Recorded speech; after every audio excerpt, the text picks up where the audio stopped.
नमस्कार दोस्तों, मेरा नाम है अरुण और आपका स्वागत है मेरे YouTube चैनल आइडियल फैक्ट्स पर।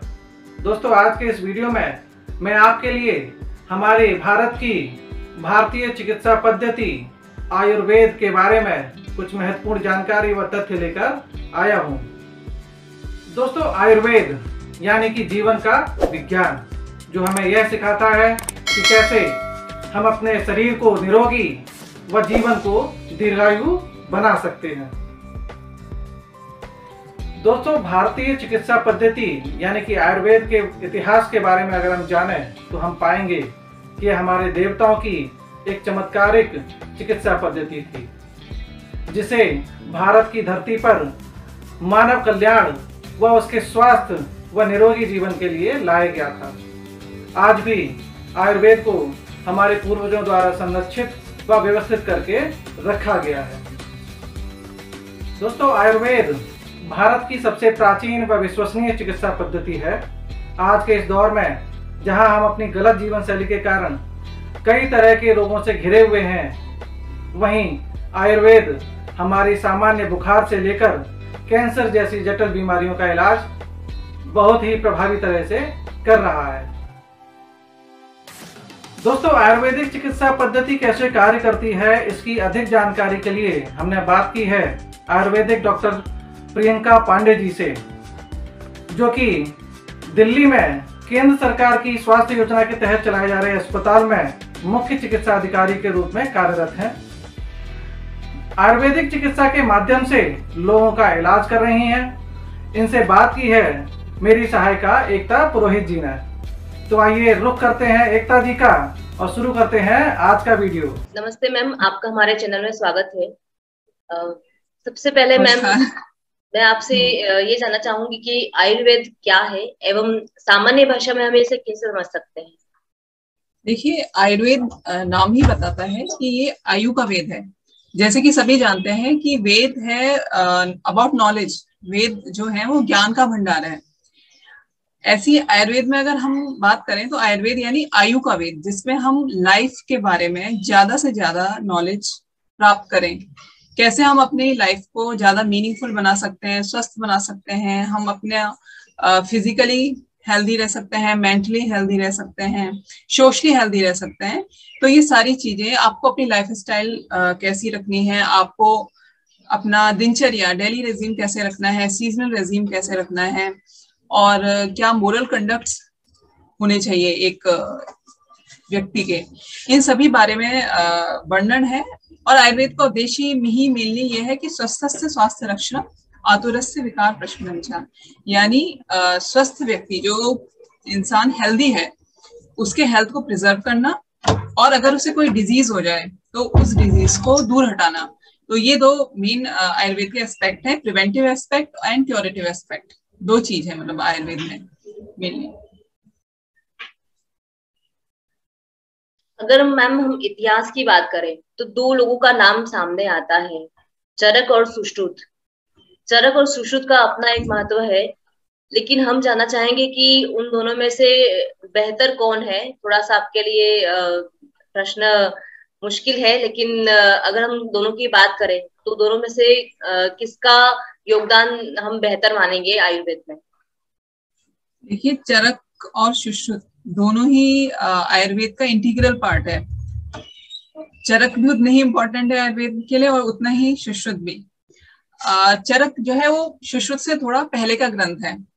तो बेसिकली ये आयुर्वेद में ट्रीटमेंट के बारे में बताता है थ्रू मेडिसिन्स। इसमें दवाइयों के बारे में ज्यादा वर्णन है कि अगर आपको कोई डिजीज हो जाए तो उसको आप अगर दूर करते हैं तो उसके लिए मेडिसिन्स का मेनली यूज किया जाता है। वहीं जो सुश्रुत है, सुश्रुत में मेनली सर्जरी या शल्य चिकित्सा का वर्णन ज्यादा हुआ है। तो दोनों ही इम्पोर्टेंट पार्ट है। हर साइंस, कोई भी साइंस हो, उसमें समय के अकॉर्डिंग कुछ चेंज आते हैं, कुछ नई चीजें जुड़ती हैं, कुछ इम्प्रूवमेंट आते हैं, जिससे वो समय के अकॉर्डिंग बन सके। तो ऐसे ही आयुर्वेद में भी समय के अकॉर्डिंग चेंज आए। जब शल्य चिकित्सा की आवश्यकता महसूस की गई तो सुश्रुत संहिता की रचना हुई। तो दोनों ही अभिन्न अंग हैं। जैसे बॉडी को हर चीज चाहिए होती है, हाथ भी चाहिए, ब्रेन भी चाहिए, हार्ट भी चाहिए, तो ऐसे ही चरक सुश्रुत दोनों ही इंटीग्रल पार्ट है आयुर्वेद का। का मतलब दोनों एक सिक्के के पहलू की तरह है कि दोनों का योगदान समान रूप से है, लेकिन चरक पहले आए और सुश्रुत बाद में आए। हाँ, सुश्रुत में बाद में है। उसमें विभिन्न मतलब शल्य चिकित्सा का मेनली वर्णन है। उन्होंने उसी शल्य चिकित्सा को ज्यादा इलेबोरेट वे में कहा है सुश्रुत संहिता में। लेकिन मैम जैसे आयुर्वेद में शल्य चिकित्सा का इतना उसको कैसे देखते हैं, मतलब इतना उपयोग है या एक लिमिटेड उसमें है वो? देखिए, शल्य चिकित्सा की जहां बात आती है वहां पे जो हमारी मुझे लगता है जो मेन कमी है वो है एनेस्थीसिया, संज्ञाहरण, जो हमारे आयुर्वेद में उतने उन्नत तरीके से उसका वर्णन नहीं हुआ है। तो कहीं ना कहीं एनेस्थीसिया के लिए हमें वही मॉडर्न केमिकल्स पे डिपेंडेंट होना पड़ता है, जो एक मतलब ड्रॉबैक है जो भी कहें। लेकिन BHU जैसे है वाराणसी, वहां पे शल्य चिकित्सा और संज्ञाहरण भी एक MD में ब्रांच होती है। तो कुछ हमारे ऐसे कॉलेज हैं जहाँ पे बहुत मात्रा में शल्य चिकित्सा का होता है। इसके अलावा शल्य चिकित्सा में मैं कहूंगी कि क्षार सूत्र चिकित्सा जो पाइल्स के लिए, फिस्टुला और फिशर के लिए होती है, उसमें आयुर्वेद से ज्यादा अच्छा कुछ नहीं है। शल्य चिकित्सा में ये क्षार सूत्र चिकित्सा मतलब आयुर्वेद की एक विशेषता है। इसमें फिस्टुला वगैरह में इससे बहुत ही ज्यादा मतलब फायदा मिलता है एलोपैथिक की तुलना में भी, और ज्यादा से ज्यादा रिकरेंस नहीं होता है अगर पेशेंट पथ्य आहार विहार का सेवन करे, मतलब डूज एंड डोंट्स को प्रॉपर पालन करे, तो फिर ये चीज डिजीज होती ही नहीं है अगर उन्हें क्षार सूत्र से क्योर किया जाए। अच्छा। तो इस स्पेशली मैं कहूंगी शल्य चिकित्सा में क्षार सूत्र जो है वो बहुत ही आयुर्वेद की विशेषता है शल्य चिकित्सा में। और ये क्षार सूत्र आप जो कह रहे हैं वो स्पेसिफिकली पाइल्स में या वेस्टुला के रिलेटेड जो डिजीज होती है? पाइल्स, फिस्टुला या कोई भी अगर शरीर में गांठ हो गई हो उसके लिए भी यूज होता है, लेकिन बेसिकली एनोरेक्टल डिजीज जो है उनके लिए क्षार सूत्र यूज होता है। मैम आगे हम ये जानना चाहेंगे, क्या आयुर्वेद में सभी बीमारियों का इलाज उपलब्ध है और वो सभी बीमारियों में उपयोगी है? देखिए, इमरजेंसी ट्रीटमेंट के अलावा आयुर्वेद सभी बीमारियों के इलाज में सक्षम है। जहाँ पे वाइटल्स बहुत ज्यादा आगे पीछे हो रहे हैं, मतलब इमरजेंसी कंडीशंस, उसके अलावा जो स्पेशली पुरानी बीमारियां हैं उसके लिए आयुर्वेद काफी इफेक्टिव है। स्पेशली जैसे पुराना जुकाम, साइनोसाइटिस वगैरह जो चीजें हैं, स्किन डिजीज है, इसके अलावा लीवर में भी ये बहुत ज्यादा इफेक्टिव है लीवर सेल्स को रीजनरेट करने के लिए। किडनी डिजीज में बहुत हेल्पफुल है। और जोड़ों का दर्द में तो सब जानते ही हैं कि हमारी पंचकर्म चिकित्सा, मालिश वगैरह जो होती है, एनीमा, वस्ती चिकित्सा जो होती है, ये सब बहुत ही इफेक्टिव है। तो अगर सही समय पे उपचार कर दिया जाए, सही वैद्य के निरीक्षण में आप दवाई ले रहे हैं, उनके अकॉर्डिंग कहे गए आहार विहार का पालन कर रहे हैं, तो आयुर्वेद बहुत ही ज्यादा इफेक्टिव पद्धति है। तो हम ये समझ सकते हैं कि आयुर्वेद के द्वारा ज्यादातर बीमारियों का इलाज संभव है या फिर सभी बीमारियों का इलाज संभव है? ज्यादातर बीमारियों का। देखिए, आयुर्वेद में भी बीमारियों के कई प्रकार कहे गए हैं कि कुछ बीमारियां साध्य हैं, मतलब जिनको पूरी तरह आप क्योर कर सकते हैं। कुछ कृच्छ साध्य कहते हैं, यानी जो थोड़ा सा डिफिकल्ट टू क्योर होती है, मतलब वो जब तक आप पथ्य आहार विहार का पालन कर रहे हैं, परहेज कर रहे हैं, दवाई ले रहे हैं, तो सही रहता है, वरना वो फिर से उभर आता है। ट्रीटमेंट में कंसिस्टेंसी होनी चाहिए पेशेंट के द्वारा और डॉक्टर वैद्य के द्वारा भी।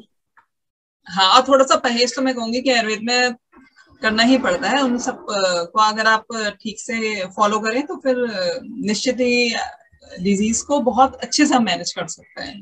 क्वालिटी ऑफ लाइफ बहुत इंप्रूव हो जाती है। क्वालिटी ऑफ लाइफ इंप्रूव हो जाती है, सही कहा।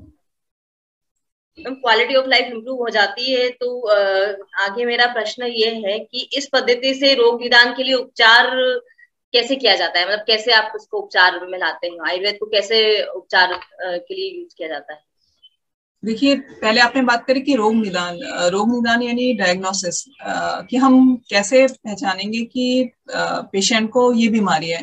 तो बेसिकली हम 3 चीजें होती हैं, मतलब दर्शन, स्पर्शन और प्रश्न, 3 चीजें, मतलब यानी आप ऑब्जर्वेशन करके, दर्शन यानी देखना, ऑब्जर्व करके पेशेंट को कि वो जैसे मान लीजिए कोई जोड़ों के दर्द का पेशेंट है, ऑब्वियसली उसकी चाल नॉर्मल नहीं होगी, उसमें चेंज होंगे। अगर पीलिया का पेशेंट होगा तो पीला होगा, एनीमिया का है तो वो पैलर होगा, पेल होगा वो। तो ऑब्जर्व करके, इसके अलावा छू के मतलब स्पर्श, यानी मतलब स्पर्श करके, पाल्पिटेट करके हम काफी चीजों का पता लगा सकते हैं कि जैसे कोई ट्यूमर है तो वो ट्यूमर कैसा है, वो सिस्टिक ट्यूमर है या सॉलिड ट्यूमर है, ये सारी चीजें हैं। लंग्स में पानी है या सॉलिड हो रहा है, निमोनिया है, ये सारी चीजों का आप कहीं ना कहीं स्पर्श करके पता लगा सकते हैं, टच करके पता लगा सकते हैं। और उसके अलावा सबसे मेन है प्रश्न। प्रश्न में ये है, आप पेशेंट से पूछेंगे उसकी फैमिली हिस्ट्री के बारे में, पास्ट हिस्ट्री के बारे में, प्रेजेंटली उसे क्या, कैसे कैसे रोग शुरू हुआ, पहला सिम्टम क्या आया, कैसे कैसे क्या खाने से उसका डिजीज बढ़ी, क्या खाने से उसे फायदा मिलता है। तो स्पर्शन मतलब मेनली हम ये 3 चीजें हैं जिससे हम उसका पेशेंट का डायग्नोसिस बना सकते हैं। फिर जैसे अगर आप डायग्नोसिस बनाते हैं तो फिर आप उसके अकॉर्डिंगली, हमारे चिकित्सा सूत्र कहे गए हैं, मतलब लाइन ऑफ ट्रीटमेंट है, उसके अकॉर्डिंग आप पेशेंट का इलाज करते हैं और निश्चित ही इसमें सफलता मिलती है। अच्छा, तो 3 तरह के निदान या उपचार के प्रोसेस हैं, जिसमें आपने बताया कि दर्शन, स्पर्श और प्रश्न, इनके माध्यम से उपचार किया जाता है आयुर्वेद में। मैम, इसके बाद जैसे आप, ये तो एक वैद्य का आपका हो गया कार्य कि आपने इसके हिसाब से किया, क्या पेशेंट का भी कोई रोल रहता है इसमें? मतलब किस रूप में आप कह रहे हैं? पेशेंट का कितना रोल रहता है? मतलब आपने जैसे दर्शन उपचार और ये इसके माध्यम से आपने तो इलाज किया, लेकिन पेशेंट का उनका रोल क्या रहता है? मतलब क्या वो इससे सेटिस्फाई हो रहते हैं, या फिर उनको लगता है कि नहीं, आयुर्वेद में कुछ अलग तरह सा भी कुछ होना चाहिए था? देखिए, मैं कहूंगी थोड़ा सा हमारे यहाँ थोड़ा सा परहेज जो करना पड़ता है उससे तो पेशेंट, हमारे यहाँ बिना आप परहेज अगर नहीं करेंगे तो आपको उतना ज्यादा फायदा नहीं मिलेगा। उसके अलावा तो मैं कहूंगी कि रोगी तो हमारे यहाँ चिकित्सा के 4 मेन पिलर्स बताए गए हैं, उनमें से एक है, अगर रोगी जिसको रोग हो गया है वो सही से दवाई नहीं खाएगा, सही डोज में नहीं खाएगा, सही टाइम पे नहीं खाएगा, आहार विहार का पालन नहीं करेगा, तो ऑब्वियसली उतना लाभ नहीं मिलेगा। तो रोगी तो मेन स्तंभ है, हाँ, मैं डॉक्टर यही है, कहना था रोगी कि है, रोगी दवाई का क्या है। रोल है? तो अगर पेशेंट सही से पालन करे तो निश्चित ही सफलता मिलती है चिकित्सा में। हमारे यहाँ या फिर अगर सामान्य तौर पे देखा जाए तो ये कहा जाता है कि आयुर्वेद में, जैसे आपने कहा, मैं आपकी बात को आगे लेके जाऊंगी कि रोगी को परहेज करने की जरूरत है, तो आयुर्वेद कितना सुरक्षित है? आयुर्वेद अगर मतलब डॉक्टर की सुपरविजन में आप ले रहे हैं, सही मात्रा में ले रहे हैं। आजकल लोग क्या करते हैं, सेल्फ मेडिकेशन पे बहुत आते हैं कि वो जैसे घूमने गए, पार्क में गए और दूसरा पेशेंट मिला, उसे जोड़ों का दर्द है, उसको उस दवाई से फायदा मिला तो वो सोचते हैं हम बिना पूछे ही वही दवाई शुरू कर दें।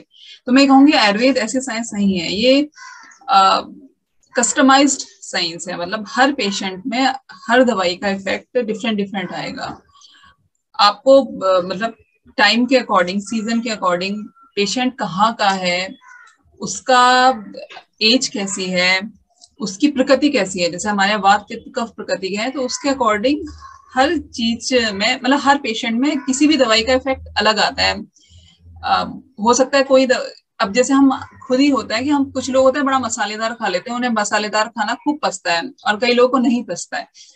तो इसी तरह आयुर्वेद में है कि अगर आप दवाई, एक ही दवाई सब में नहीं चल सकती, अगर आप डॉक्टर के सुपरविजन में और एज पर डोज लेते हैं तो फिर ऑब्वियसली आपको बहुत फायदा होगा और पूरी तरह फिर से ये सुरक्षित है। मतलब उनसे कंसल्ट लेते रहे, अपने आप सेल्फ मेडिकेशन ना करें। आयुर्वेद पूर्ण तरह से सुरक्षित है, लेकिन प्रॉपर मेडिकेशन में, सुपरविजन में, वैद्य और डॉक्टर के सुपरविजन में लिया जाए तो पूर्ण तरह से वह सुरक्षित। मैम, क्या ये सही बात है, या मैं आपसे इस पे कोई अप्रूवल नहीं लेना चाहूंगी, फिर भी ये सामान्य तौर पे हम जानते हैं या मानते हैं कि आयुर्वेद में बाकी पद्धतियों के से तुलना में इलाज में या उपचार में ज्यादा समय लगता है, तो क्या ये सही बात है? देखिए आयुर्वेद का में क्या है कि पेशेंट जब बिल्कुल सब जगह से थक हार के जनरली आता है, लेकिन ये भी कहूंगी कि आजकल अच्छा, तो अवेयरनेस लास्ट पेशेंट्स की लास्ट में बढ़ वो गई है। सबसे सबसे लास्ट में वो आयुर्वेद के पास आता है मतलब। हाँ, अब तो अवेयरनेस बढ़ गई है तो पेशेंट जल्दी आते हैं अगर सही टाइम पे आए हैं। हम और डिजीज अभी शुरुआत में ही है तो इसमें बहुत जल्दी फायदा मिलता है। लेकिन अगर पेशेंट की डिजीज क्रोनिक हो गई है, रोग बहुत बढ़ गया है, तो ऑब्वियसली उसमें टाइम लगेगा। लेकिन अगर पेशेंट जल्दी ही आ जाता है तो ये बहुत ही जल्दी काम करता है, ऐसा नहीं है। अच्छा, तो आप इस बात को नकारती हैं या ये कहना चाहती हैं नहीं आयुर्वेद, क्योंकि सबसे लास्ट में या सब जगह से थक हार के वो आयुर्वेद के पास आता है इसलिए उस समय ज्यादा लगना है, बाकी आयुर्वेद सबसे जल्दी हाँ, इसलिए ही ज्यादा टाइम लगता है, क्योंकि जब सब थक उसको किसी पैसे से फायदा नहीं मिलता है तो फिर वो आता है थक हार के। तो ऑब्वियसली जब रोग बढ़ गया तो उसके लिए हमें फिर ज्यादा कर्म करने पड़ेंगे, क्योंकि जब डिजीज थोड़े थोड़े थोड़े करके इतनी स्टेज पे आई है तो फिर उसे हटाने में भी ऑब्वियसली आपको टाइम लगेगा। उस स्टेज में पहुंचने में जब टाइम है तो आपको उसको हटाने में भी टाइम ही लगेगा। और इसके लिए भी ऐसे दो चीजें आती हैं हमारे यहाँ, एक होता है शोधन चिकित्सा और एक होता है शमन चिकित्सा। शमन चिकित्सा यानी पैलिएटिव थेरेपी, यानी आप मेडिसिन के द्वारा डिजीज को सही करने का प्रयास करते हैं। और इसके अलावा डिटॉक्सिफिकेशन थेरेपी जो पंचकर्मा के नाम से सिद्ध है, इसमें शरीर के टॉक्सिन्स को विभिन्न रूट से बाहर निकाला जाता है। तो जो ये पंचकर्म चिकित्सा है ये बहुत ही क्विक और प्रभावी चिकित्सा है। तो उसमें भी देखा जाता है कि पेशेंट को हम शोधन चिकित्सा दें या शमन चिकित्सा दें तो अकॉर्डिंगली ऐसा नहीं है कि बहुत ही लंबा से ट्रीटमेंट लेना पड़ता है। सही उसे वैद्यकीय परामर्श मिले तो काफी जल्दी उसको रोग का निवारण मिलता है। जी, तो मैं ये समझ सकते हैं कि हम लोग की सही परामर्श के द्वारा और समय पे अगर पेशेंट आए तो उपचार में कोई ज्यादा समय नहीं लगना है। और आयुर्वेद भी उतना ही मतलब उपयोगी है या उतना ही समय लेता है जितना बाकी पद्धतियां लेती हैं, या उससे काफी और समय कम लग सकता है अगर सही समय पे आए तो उपचार जल्दी संभव है। हाँ, सही टाइम है पेशेंट। मैम, आयुर्वेद के बारे में और आपको क्या लगता है कि आज अगर हम आज का दौर में देखें तो पहले की तुलना में कहीं ना कहीं ज्यादा उसका प्रचार हुआ है या फिर कहीं ज्यादा लोगों तक वो पहुंचा है? क्या ये बात सही है? क्योंकि जैसे हमने देखा भी कि कोरोना के समय में आयुर्वेद को हमने भी जाना है और बाकी लोगों से भी सुना है जो कभी शायद आयुर्वेद को जानते भी नहीं होंगे, या उनके दिमाग में, उनके मन में आयुर्वेद को लेकर के कुछ अलग एक तरह का माइंडसेट बना हुआ था, तो वो भी वो चेंज हुआ है। तो आपको क्या लगता है कि इसके पीछे क्या कारण है और क्या ये एक पॉजिटिव डेवलपमेंट है आयुर्वेद को लेकर के? हाँ, ये तो मैं कहूंगी कि आयुर्वेद को अभी रिसेंट टाइम में बहुत मतलब राजस्व मिला है। मतलब गवर्नमेंट आपके आयुर्वेद के प्रचार और प्रसार के लिए बहुत मतलब फुली वो मतलब विली फुल ट्राई कर रही है इसको लोगों तक पहुंचाने के लिए, लोगों में अवेयरनेस बढ़ाने के लिए। अब जैसे कोरोना टाइम में ही ये जनरल गाइडलाइंस इशू हुई थी और इनको लोगों ने पालन किया है और लोग बचे भी हैं इसको यूज करके। अगर आपको माइल्ड या मॉडरेट सिम्टम है तो आपको कौन सी दवाइयां लेनी है, किस स्टेज में आपको आगे इमरजेंसी में जाना है, तो ये सब बातें। इसके अलावा टेलीमेडिसिन आयुष के द्वारा दिया गया, परामर्श दिया गया, तो ये सारी चीजें हुई और लोगों में जागरूकता आई है। और लोगों ने आयुर्वेद का, मुझे लगता है हर घर ने इस समय आयुष काढ़ा और गिलोय सबका यूज करा है और ऑब्वियसली वो लाभान्वित हुए हैं और कोरोना से बचे हैं, उनकी इम्यूनिटी बढ़ी है। तो इस समय तो आयुर्वेद का अच्छे से प्रचार प्रसार हो रहा है। अब जैसे आयु रिक्शा किट करके एक किट थी जो दिल्ली पुलिस, जो फ्रंट लाइन वॉरियर्स हैं, उनमें बांटी गई थी, जिसमें अणु तेल है, आयुष काढ़ा है, गिलोय की गोलियां हैं, इन सबको बांटा गया। बच्चों के लिए भी एक बाल रक्षा किट बनी, वो भी, जिससे कि जो बच्चे जिनमें वैक्सीनेशन शुरुआत में नहीं आया और बाद में वैक्सीनेशन ये अभी रिसेंटली इंट्रोड्यूस हुआ है, तो जब तक वैक्सीनेशन नहीं था तो बच्चों की इम्यूनिटी बढ़ाने के लिए भी ये बाल रक्षा किट आई। तो अभी तो आयुर्वेद का प्रचार प्रसार काफी हो रहा है, लोग भी बहुत अवेयर हैं अब इसके बारे में। स्पेशली कोरोना के बाद में। मैम, कोरोना ने हमें आयुर्वेद से रूबरू करवाया है या अलग उसको एक जागरूकता आई है कोरोना के द्वारा आयुर्वेद को लेकर के, एक लोगों में जागरूकता और साथ में ही एक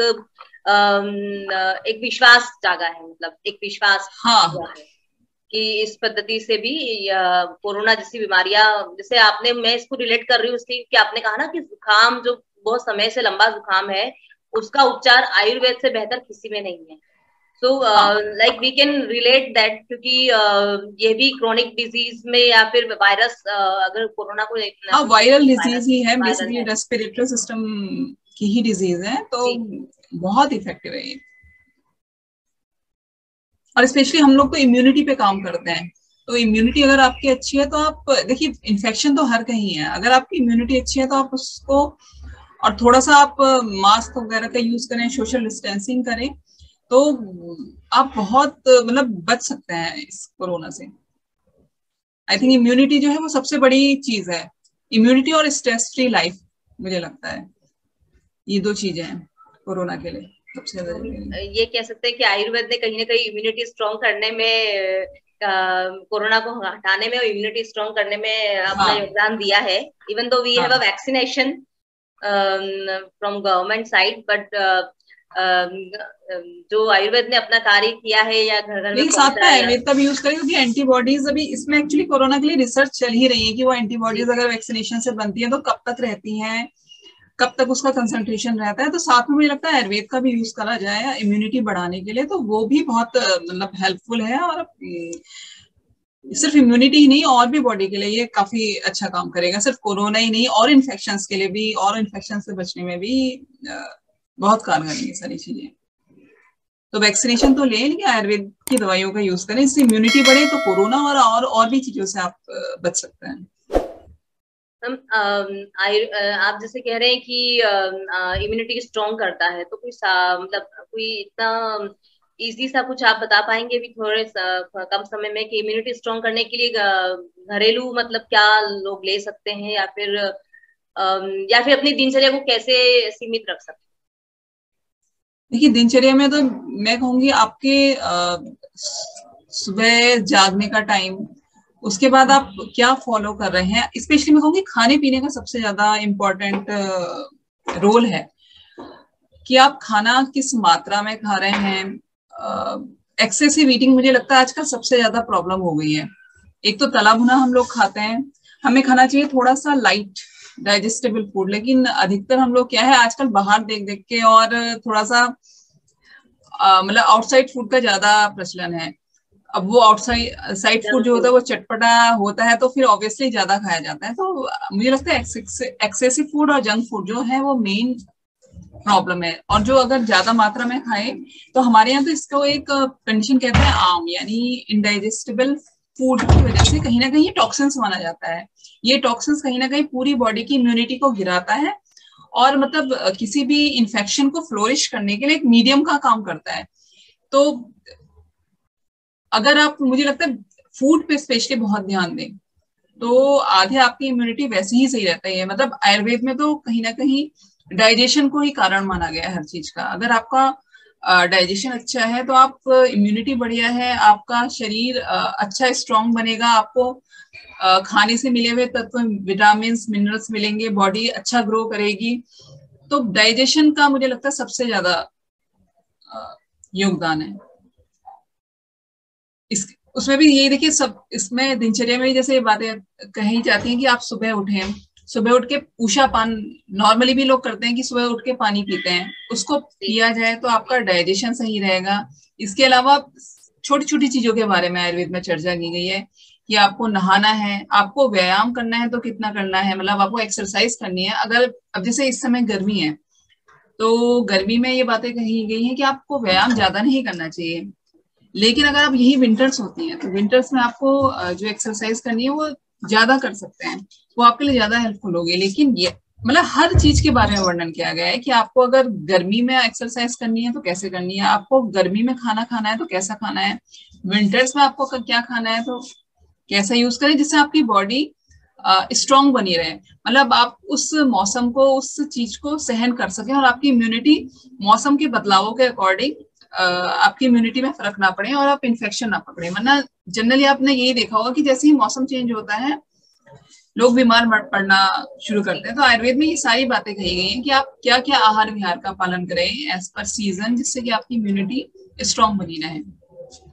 तो यही सब चीजें हैं, मेनली डाइजेशन में कहूंगी सबसे ज्यादा इम्पोर्टेंट पार्ट। मैम ने आज हमें बताया कि आयुर्वेद को हम कितना सुरक्षित है और आयुर्वेद के माध्यम से हम लोग किस तरह से अपने जीवन को एक सुरक्षित कर सकते हैं। आयुर्वेद में सभी बीमारी का उपचार उपलब्ध है, ऐसा नहीं है। ये भ्रांति है कि इसमें समय ज्यादा लगता है उपचार के होने में, लेकिन ऐसा नहीं है। और ये आहार विहार से लेकर छोटी छोटी जितनी भी हमारी जीवन की कठिनाइयां हैं या बीमारियां हैं या रोग हैं, उसका निदान आयुर्वेद में संभव है। तो मैम आपको बहुत बहुत धन्यवाद, आप हमारे चैनल में आए और आपने इतनी अच्छी जानकारी दी है जो कि कहीं ना कहीं मुझसे और बाकी आम सामान्य लोगों को काफी आयुर्वेद के बारे में जागरूक करेंगी और इसको किस तरह से हम अपने जीवन में ले सकते हैं, आयुर्वेद के माध्यम से अपने जीवन को सुरक्षित कर सकते हैं या एक कह सकते हैं कि फिट लाइफ स्टाइल हम लोग अपनी बना सकते हैं। उसके लिए मैम बहुत बहुत धन्यवाद। धन्यवाद आपका भी, क्योंकि आप लोगों को आयुर्वेद के बारे में जागरूक कर रहे हैं, उन्हें अवेयर कर रहे हैं, तो आपका भी धन्यवाद। देखा आपने आयुर्वेद किस तरह हमारे जीवन को निरोगी व दीर्घायु रखने में कारगर है। यहाँ तक कि आधुनिक समय की बीमारियों और कोरोना जैसी महामारी में भी आयुर्वेद ने लोगों को स्वस्थ रखने में उनकी मदद की है। तो दोस्तों, भारतीय चिकित्सा पद्धति आयुर्वेद यानी कि जीवन का विज्ञान कि इस सीरीज का ये वीडियो आपको कैसा लगा, ये मेरे वीडियो के कमेंट सेक्शन में जरूर बताएं। इस वीडियो को लाइक करें और ज़्यादा से ज़्यादा शेयर करें। आज का ये वीडियो देखने के लिए धन्यवाद। जय हिंद।